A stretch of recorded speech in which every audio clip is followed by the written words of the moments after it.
नमस्कार to everyone.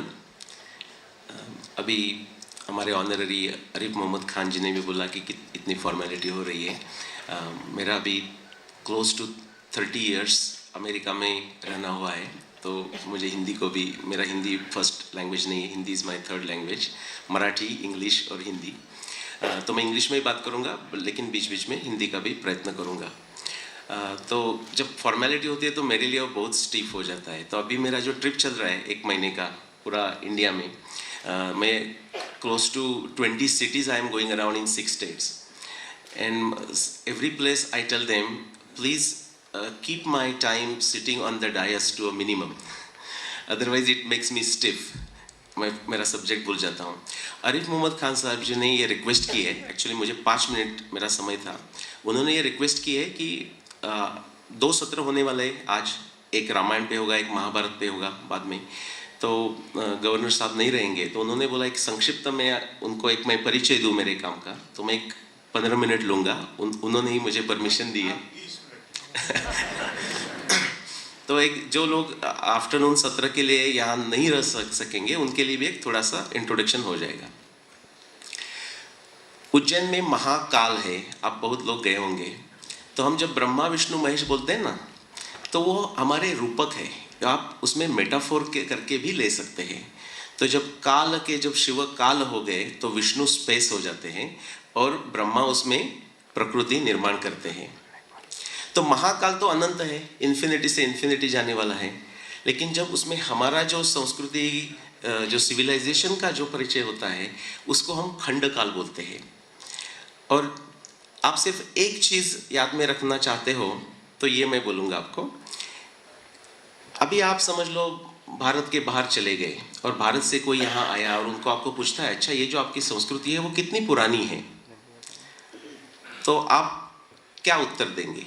कोई 1-2 लोग बोल सकते हैं। एक स्टैंडर्ड आंसर है हमारा, कितना साल पुरानी? कौन सा? नहीं, सत्ययुग तक नहीं जाओ अभी। सनातन तो टाइम नहीं है ना, वो 5000 साल ये आप सब लोग बोलोगे आमतौर से। हाँ, 5000 एक ऐसा ना नंबर है, मैं उसको क्या बोलता हूँ पता है? ये 5000 जो हम नंबर बोलते हैं ना, कोई बुराई नहीं है उसमें, ये सबसे ना वेरी लेजी और तामसिक नंबर है। क्योंकि आप किसी को ही पूछेगा अच्छा 5000 कहाँ से, तो अभी थोड़ा हम उत्तर दे देते इंडस वैली सिविलाइजेशन। तो मेरा संक्षिप्त में सबसे बड़ा एक स्टेटमेंट जो संस्कृति के बारे में बोलूँगा कि जो मेरा एक 25 to 25 to 30 ईयर्स का जो मेरा रिसर्च है, based on that what I have asserted means it is backed by evidence, and backed by evidence from more than dozen plus different scientific disciplines, and I'll mention some of them. You can confidently, every Indian can confidently say that based on evidence we can say that our civilization is at least 24,000 years old.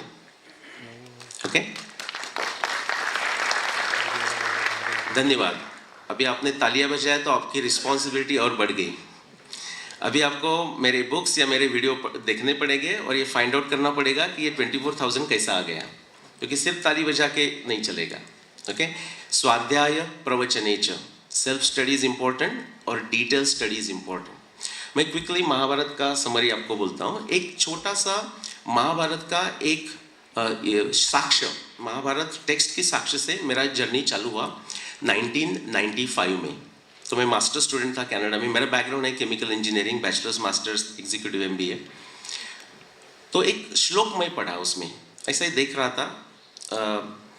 वो श्लोक है, या चैषा विस्तृता राजस त्रैलोक्ये साधु सम्मता अरुंधति तयापेश वशिष्ठ पृष्ठतः कृत। व्यासदेव महाभारत युद्ध चालू होने के एक दिन पहले धृतराष्ट्र को ये बोल रहे हैं कि जो आकाश में जो अरुंधति है, सप्तर्षि के जो 7 तारे हैं, उसमें एक वशिष्ठ का तारा है और एक अरुंधति का तारा है। वो बोल रहे हैं कि अभी मीन्स महाभारत के समय ये जो अरुंधति है वो वशिष्ठ से आगे चलती हुई दिखाई देती है। अभी उसमें क्या विशेषता, इसमें क्या है? इसमें विशेषता ये है कि आज हम जाके आकाश में देखें नाइट में, तो वशिष्ठ आगे चलते हुए दिखते हैं। चलते हुए मीनिंग वो नॉर्थ ईस्ट में आएंगे और उत्तर ध्रुव के ऐसा जाके नीचे जाएंगे, लेकिन उसमें वशिष्ठ आगे है, अरुंधति पीछे है। जब मैंने ये पढ़ा, मुझे थोड़ा एस्ट्रोनॉमी का ज्ञान था, तो मैंने सोचा ये वीकेंड पे मैं ये काम कर लूँगा, वीकेंड में मैं ये प्रॉब्लम सॉल्व कर दूंगा। मैं बहुत नाइव था, मुझे वही एक श्लोक का साइंटिफिक ढंग से तात्पर्य निकालने के लिए 15 साल लगे। 1994 से चालू करके 2009 तक तो सिर्फ वही करते नहीं बैठा था, सब काम वगैरह तो कर रहा था। 2009 में जब मैंने ये दिखा दिया, और ये सबसे इम्पोर्टेंट बात है कि पूरा हम लास्ट पीछे कितना भी लंबा चले जाए, लेकिन सिंप्लिसिटी के लिए मैं बोल रहा हूँ चलो 2 लाख 3 लाख 5 लाख 10 लाख जितना आपको पीछे जाना है चले जाइए।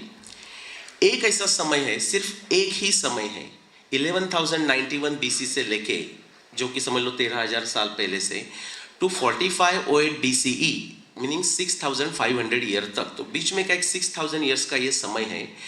यही एक ऐसा समय है पृथ्वी के हिस्ट्री में कि जब आपको अरुंधति वशिष्ठ के आगे चलते हुए दिखेगी। नाउ हमें तर्कशास्त्र, तंत्र युक्ति और विज्ञान बुद्धि सबको एकत्र लाना है। तो महाभारत में बोला है अरुंधति आगे चल रही है महाभारत के समय। हमारा जो आजकल का जो प्रगत खगोल शास्त्र है, मॉडर्न एस्ट्रोनॉमी और इंडियन एस्ट्रोनॉमी, दोनों ये दिखाते हैं कि ये जो समय है वो एक 6,000 साल का समय 6,500 ईयर्स के पहले का है। इसका मतलब क्या हुआ? इफ वी कंबाइन ट्रायंगुलेट दिस 3, इसका मतलब इफ व्यास जी ने जो बोला है वो सत्य है और हमारा मॉडर्न एस्ट्रोनॉमी को जो एविडेंस है, modern astronomy by the way is the most successful theory of modern science of last 400 years. उससे कोई भी ज्यादा सक्सेसफुल थियरी मॉडर्न साइंस में नहीं है।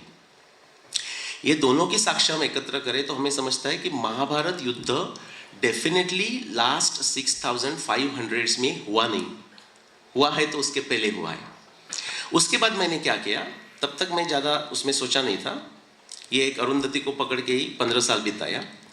Then I started reading Mahabharata and I extracted every single खगोल शास्त्रीय संदर्भ, every single astronomy observation. And जैसे कि आप जिक्सॉ पजल सॉल्व करते हैं ना, अलग ढंग के पजल रहते हैं, सुडोकू करते हैं। So I try to look at every single piece of evidence, 300 plus, and they all this put together as a jigsaw puzzle points to one specific year. That one specific year is 5561 BCE, 5561 years ख्रिस्त पूर्व। Approximately कितना हो गए, उसमें 2000 साल add करने पड़ेंगे हमारे अभी के, तो 7500 साल से पहले महाभारत हो गई युद्ध। हम एकदम खातरी पूर्वक वैज्ञानिक ढंग से बता सकते हैं। उसके बाद लोगों ने मुझे चला अभी रामायण पे भी कुछ करो, तो रामायण पे मैं तब संशोधन पहले ही पैरेलल में चालू किया था। तो मुझे पता नहीं था, बिल्कुल महाभारत तो बहुत बड़ी है, 1,25,000 तक के श्लोक है। वाल्मीकि रामायण तो छोटी है, 26,000 श्लोक की वो ग्रंथ है।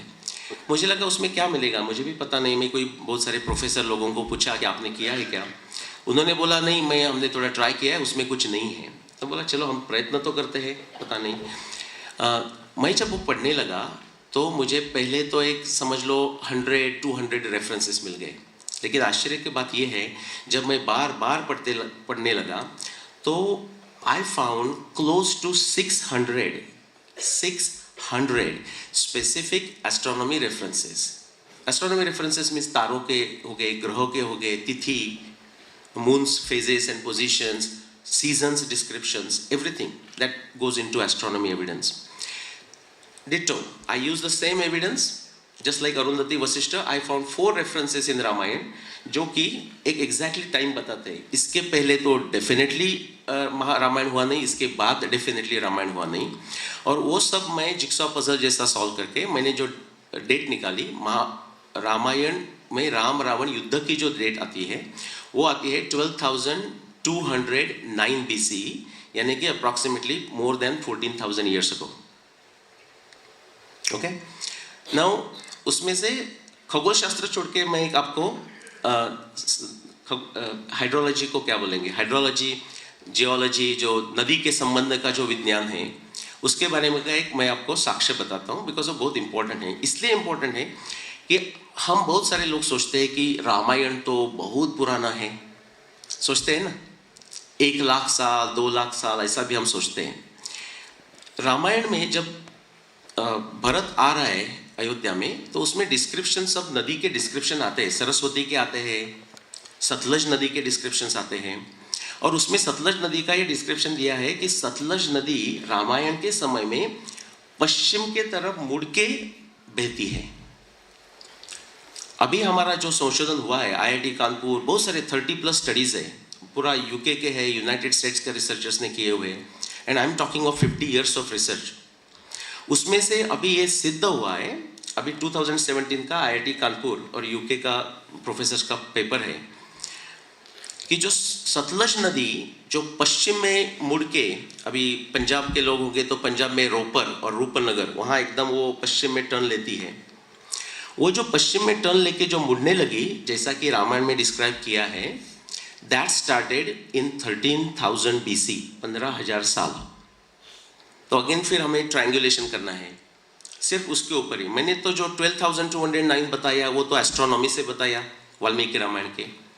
लेकिन जो सतलज नदी है, जो उसको पश्चिम में मुड़ के बहने वाली नदी का डिस्क्रिप्शन किया है, वो सिर्फ लास्ट 15,000 साल में ही आपको मिलती है, उसके पहले नहीं मिलती।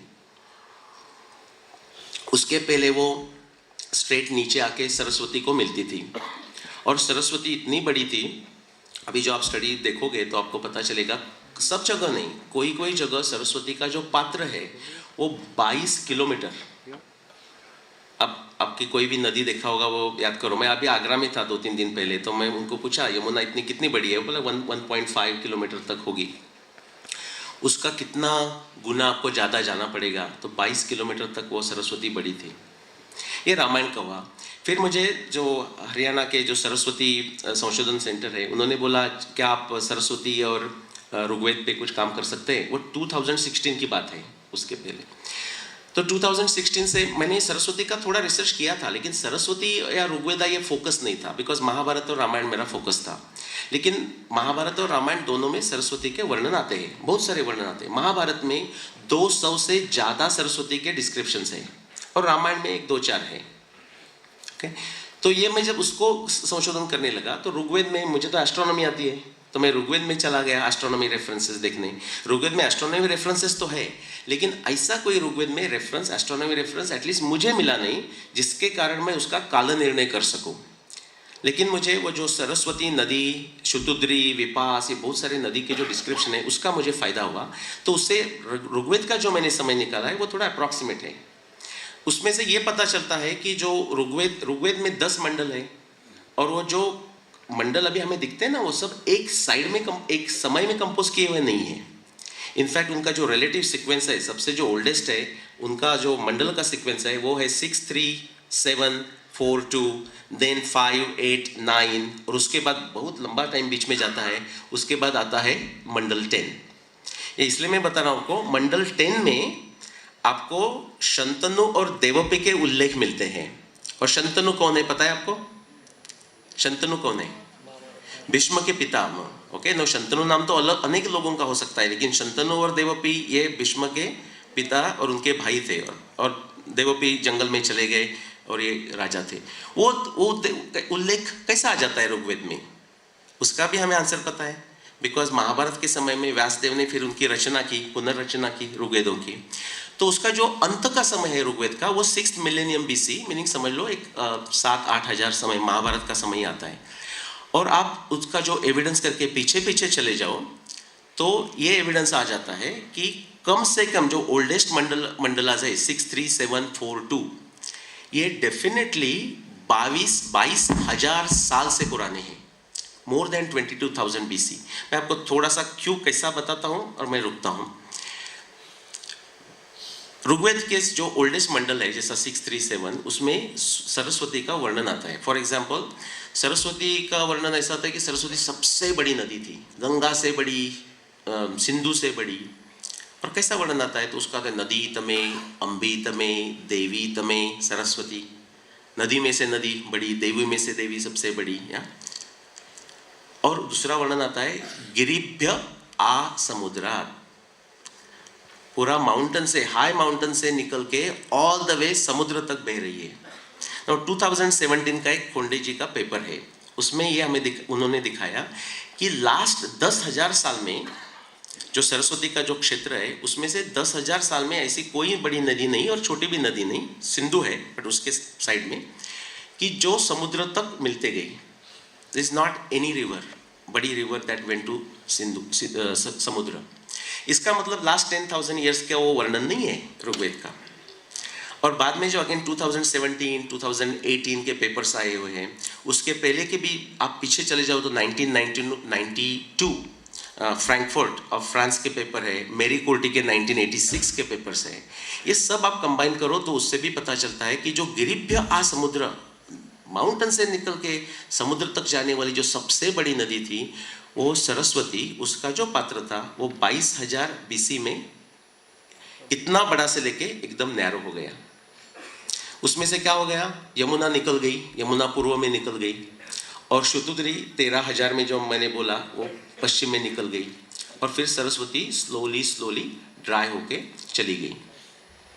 तो हाइड्रोलॉजी एविडेंस से भी आपको पता मिलता है ना, सिर्फ मैं नाम बताता हूँ, बाकी कोई एविडेंस है कि ये जो मैंने अभी डेट बोला आपको, सिंप्लिसिटी के लिए मैं बोलता हूँ, आप जो पाढ़े पढ़ते हैं, पाढ़े ही बोलते हैं आप मल्टीप्लिकेशन टेबल्स को, तो आप 7 का पाढ़ा याद रखिए। मराठी में होता है 7 के 7, 7 दूण 14, 7 त्रिक 21, 7, 14, 21। तो सिंप्लिसिटी के लिए 7,000 साल पहले महाभारत, 14,000 साल पहले रामायण, और ऋग्वेद के ओल्डेस्ट पोर्शन 21,000 साल के पहले। सिंपल है, ध्यान में रखने के लिए, भूलने का नहीं, 7 का पाढ़ा भूलने का नहीं। 7,000, 14,000, 21,000। तो ये अभी मैं आपको 2 सिर्फ बोला, मैं और जो रिमेनिंग जो संस्कृत साइंस के जो विषय है उनका सिर्फ मैं नाम लेता हूँ। उसमें आप 2 सत्र में रहेंगे तो हम और ज़्यादा चर्चा कर सकेंगे। उसमें से और जो है जैसे कि फिजिकल एंथ्रोपोलॉजी, उसका हमें पूरा साक्ष्य मिल जाती है। जेनेटिक्स, और आरिफ मोहम्मद खान जी तो अच्छा लगेगा उनको और बाकी जो लोग हैं, कि जेनेटिक्स में भी जो अभी जो बाकी लोग जेनेटिक्स में कर रहे हैं वो एक छोटा मैं बोल देता हूँ और मैं आफ्टरनून में डिटेल में डिस्कस करूँगा कि जेनेटिक्स का भी हमें एविडेंस मिला है। 2015 का कार्मिन का पेपर है ना, जो कार्मिन ने पेपर लिखा है उनको महाभारत की कोई पता नहीं है। उसका जो जेनेटिक्स का एविडेंस है मैं आफ्टरनून में आपको बता दूंगा, थोड़ा डिटेल में जाना पड़ेगा उसके लिए। उससे भी महाभारत का जो समय है उसको साक्ष्य मिलती है। उसके बिना बहुत सारे सब्जेक्ट है, आप कोई नाम ले लो, oceanography, seismology, climatology, physical anthropology, archaeology, कोई भी नाम लो, ये सबके जो जो साक्ष्य मिले हैं ये जो अभी मैंने समय बोला उसको वो सपोर्ट और इंग्लिश में कोरोबोरेट करते हैं। तो ये मेरा संक्षिप्त परिचय रहा मेरे सब्जेक्ट के बारे में। आप I would encourage you, request you to stay for the 2 afternoon sessions and we will discuss more including question answers. धन्यवाद।